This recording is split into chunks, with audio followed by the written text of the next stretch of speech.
오늘은 제 44강 제목은 생존과 하나님. 성경에서 구원이라 하는 것은 그냥 하나님께서 직접 우리를 상대로 해서 건져줄게가 아니라 어떤 틀, 환경을 먼저 하나님께서 우리에게 입히십니다. 덮으시오죠. 그 환경은 구원에 적합한, 구원을 설명할 수 있는, 좀 더 깊이 이야기하면 구원의 하나님이 어떤 분인가를 보여줄 수 있는 그런 환경의 틀을 하나님이 따로 제작해서 우리에게 덮어 씌우는 겁니다. 너 거기서 내 건지러 갈게가 아니라 너 거기 있으라.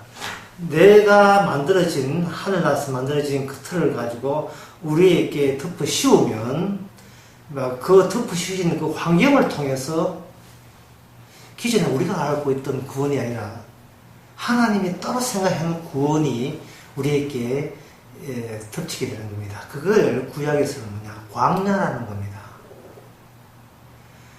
이스라엘 백성들이 애굽에서 나왔을 때 바로 약속의 땅, 젖과 꿀이 흐르는 땅이 아니었습니다. 광야가 생활이 그들에게 주어졌습니다. 왜 바로 하나님이 사랑하신다면 왜 젖과 꿀이 흐른다는 그 좋은 땅에 바로 넣어주지 않고 왜 광야라는 그런 환경을 거치게 했을까요?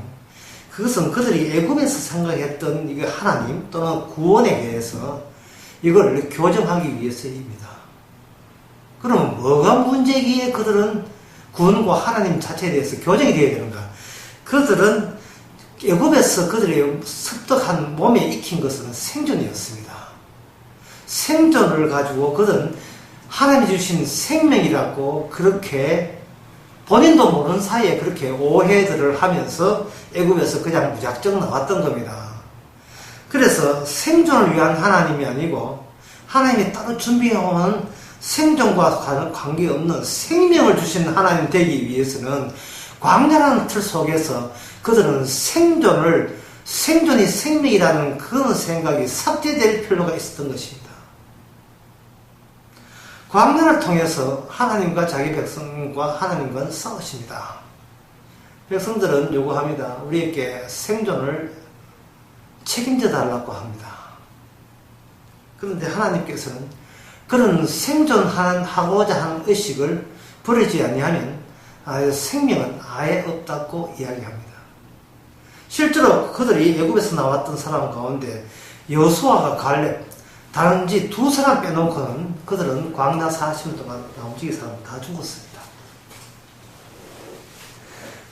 갈렙과 여호수아는 생존 의식이 분명히 다른 사람과 똑같이 있습니다. 인간의 이상은 살고 싶어 하죠. 하지만 그들은 남들이 보지 못한 것을 알게 되었습니다. 그것은 하나님께서는 우리에게 생존을 주시는 것이 아니고 생명을 주신다는 사실을 알게 되었습니다. 그 광야에서 어떤 일이 일어나 하면은 하나님께서 백성들이 양식 달라고 할 때에 하나님께서는 애굽에서 익숙했던 음식을 제공한 것이 아니고 만나를 제공했습니다. 그 만나를 제공할 때 지겹도록 먹었습니다. 40일 동안. 그래서 만약에 만나가 먹기 싫다고 안 먹어버리면 달리 먹을 게 없어요. 그래서 그들은 구차없이 만나를 주워 먹었는데 이 만나가 없는 날이 있어요. 광야에서 없는 날이 무슨 날이냐? 안식일입니다. 안식일이라는 만나가 내려지지 주어지지 아니합니다. 여기서 그들은 만나가 없는 날을 통해서 그냥 기존의 보통 날에 만나 주워 먹을 때 그래 양식이야 생존하기는 어쩔 수 없어 라는 생각 그 사고방식 자체를 이걸 완전히 교정해야 되는 겁니다. 살기 위해서 만나를 먹던 사고방식에서 벗어나서 만나 주시는 하나님 그 자체를 위해서 우리는 애굽에서 구원받기 위해서 나왔다는 생각을 그들은 가져야 되겠습니다. 다시 말씀드립니다. 그들이 애굽에 나올 때는 나 살기 위해서 하나님 도와준다는 의식을 가지고 나왔지만 광야 40년을 통해서 살기 위해서 하나님이 계신 것이 아니고 하나님이 갖고 있던 그 새로운 뜻을 위하여 우리는 부름을 받았다는 거예요. 그렇기 위해서는 내가 나 위주로 살던 그런 사고방식을, 이거는 우리가 애굽에 살던 그 사고방식을 버려야 되는 겁니다. 한 가지 예를 들면 욥기 1장 21절에 보면 이런 말씀이 있습니다. 가로되 내가 모태에서 적신으로 나오선적 또는 적신이 그리로 돌아갈지라 주신 자도 여호와시요 취하신 자도 여호와시니라 여호와 이름이 찬송을 받을지어다 라고 되어 있습니다. 여기 하나님께서 애굽에 갖고 있던 모든 것을 다 뺏었습니다. 자식도 뺏었고 그리고 가진 재산도 다 뺏었습니다. 그럴 때 우리 같으면 이렇게 얘기합니다. 하나님, 자식 없이 가진 것이 없이 저보고 어떻게 생존하란 말입니까? 라고 생존 문제를 거론하면서 하나님께 원망할 만합니다. 그런데 이러한 모든 걸 빼앗긴 욥을 지켜보는 시선이 있었어요. 그게 뭐냐면 사단이었습니다. 사단은 분명히 뺏어가면 하나님께 원망할 수밖에 없는 것이 인간이고 욥도 그런 종류의 인간일 뿐입니다 라고 자신만만하게 하나님 앞에 내기를 한 겁니다. 그런데 욥이 뭐라고 고백하냐면 아이고 내 재산, 아이고 내 자식 10명 이렇게 이야기하는 것이 아니고 주목을 어디다가 주목하냐 하면 주신 자도 여호와시오라고 여호와 하나님이 나의 나됨의 주체라는 겁니다. 우리는 내가 평소에 내가 주체가 되어가지고 이 주체를 내가 어떻게 먹어 살릴 것인가, 내 가족과 내 가정을 어떻게 먹을 것인가, 여전히 내가 쥐어야 되고 사수해야 될 주인공과 주체는 나밖에 없다는 생각을 하고 있습니다. 지금 그 모습을 사탄이 지금 똑똑히 지금 지켜보고 관찰하고 있습니다. 욥도 마찬가지였습니다. 그런데 욥은 뭐냐 하면은 바로 주신 자도 여호와시오, 가져가신 자도 여호와시오. 내가 어떻게 이 땅에서 밥 먹고 사느냐가 그게 관심사가 아니라 하나님은 나를 가지고 어떻게 행동에 나섰냐를 쳐다보고 있습니다. 살고 싶지 않은 사람한테는 흥분할 것도 없어요. 지금 미국의 메이저리그, 야구 메이저리그에 유현진 선수가 유명한 투수로서 공을 던지고 있습니다. 한국에 있는 많은 청장년들은 유현진 선수가 그게 일승 보낼 때마다 어떤 희망을 느낍니다. 삶의 의욕을 느낍니다. 근데 이런 사실을 가만 생각해 보세요.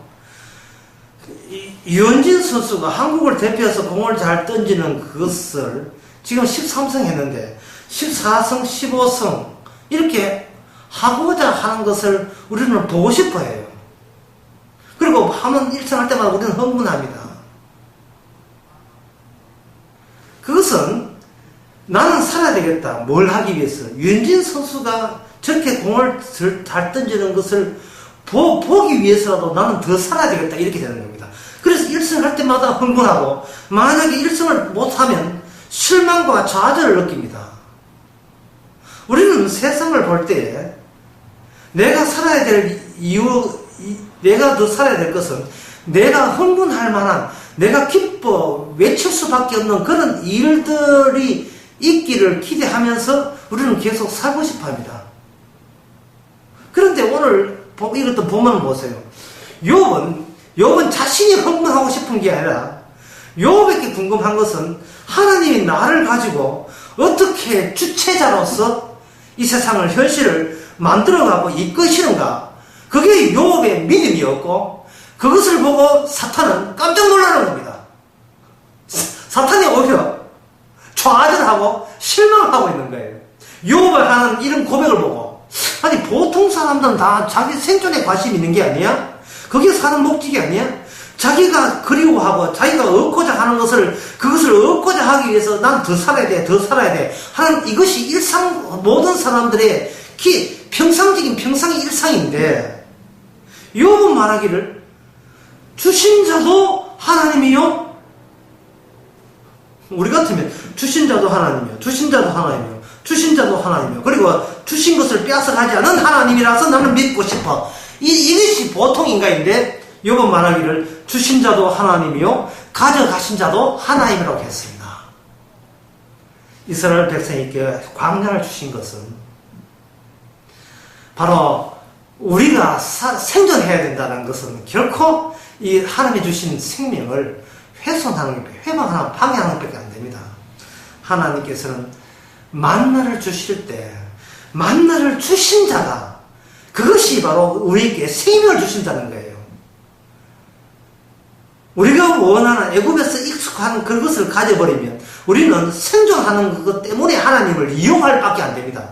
그러면 결국은 나의 세계, 나의 현실만 믿게 돼요. 그건 사탄이, 마귀가 원하는 바입니다. 광야를 통해서 우리가 내가 원하는 것을 얻고자 하는, 보고자 하는 그런 흥분에 휩싸이지 마시고 주께서 살아있으면 우리도 덩달아 사는 그러한 하나님의 약속의 관계 속에 놓여 있을 때 우리는 죽어도 사는 영생을 얻는 사람이 되는 겁니다.